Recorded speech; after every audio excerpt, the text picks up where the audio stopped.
Hello, আরে ঘুরান।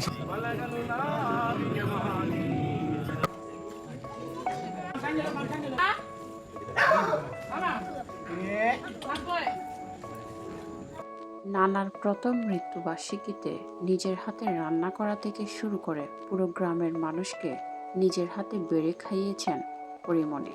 যে নানা পরিমণিকে ছোটবেলা থেকে নিজের দায়িত্বে নিয়ে বড় করেছেন, সে নানার মৃত্যুবার্ষিকীতে সমস্ত আয়োজন নিজের দায়িত্বে রেখে সবকিছুই করেছেন নিজের হাতেই।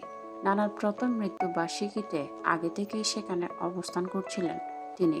সাথে ছিলেন মেয়ে প্রিয়ম, ছেলে পূর্ণ এবং কাছের মানুষদের নিয়ে নানার প্রথম মৃত্যুবার্ষিকীর সবকিছুর আয়োজন করেন পরিমণি। নিজের আপন বলতে পৃথিবীতে তেমন কেউ নেই পরিমণির। খুব ছোট বয়সে নিজের বাবা মাকে হারিয়ে নানা নানির কাছেই মানুষ হন পরিমণি।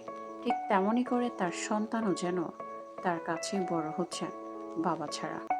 নিজের জীবনের সাথে কাকতালীয়ভাবে মিল রয়েছে তার সন্তানদের জীবনেও।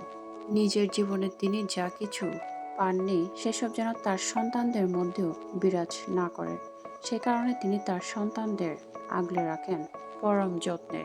পরিমণিকে বলতে শোনা যায় তিনি সবকিছুর ঊর্ধ্বে তার সন্তানদেরকেই রেখেছেন।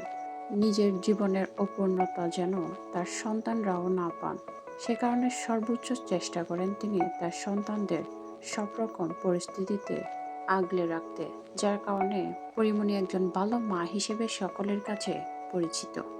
অনেকেই বলেন পরিমণি সংসার করতে না পারলেও একজন ভালো মা হিসেবে তিনি বেশ প্রশংসিত।